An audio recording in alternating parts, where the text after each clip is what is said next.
use it so fast. Sure. Hey.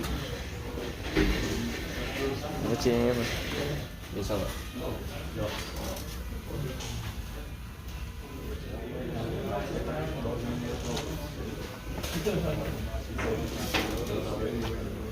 He said that we would drop out. We can't go fuck that. Because they got 20 seconds. Don't just get done so quickly, boy. Project 4, Track TT, group name JRA. Project assignment was to build a functioning robot that is capable of making it around the track without going out the parameters. The components we used was a breadboard here, Arduino chip, a 6-volt battery. We've used 2 sensors with 2K resistors plus connector blocks. We used 2 motors. We used 2 plastic wheels with rubber bands to give traction. We used an SN74410 input and output controller, a 220 microfarad and internal connections here.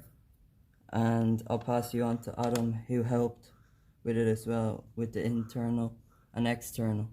This is Adam, same project, JRA. I'm going to literally talk to you about the external and the internal wiring and how we built the motor.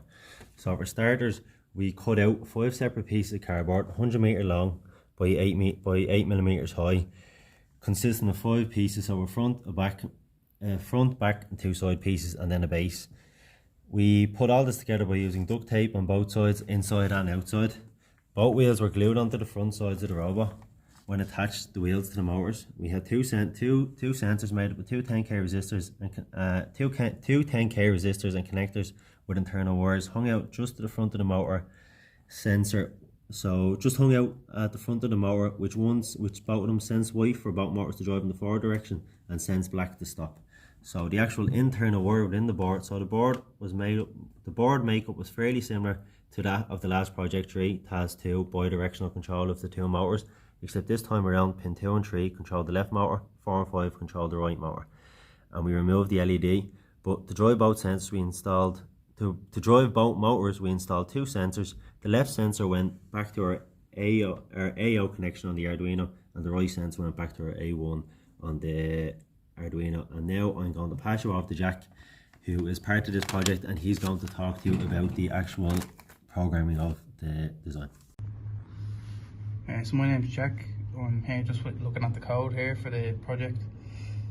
We look here and we have our outputs here. There's 2 outputs for each motor.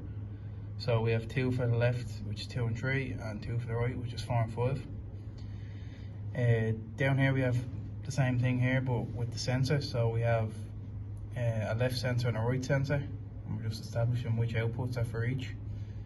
And down here we have with the sensors, just listing off the voltages we want the sensors to read off the ground. So here, if the sensors are both sensing over 450 volts, both motors will go forward to cause the robot to move forward.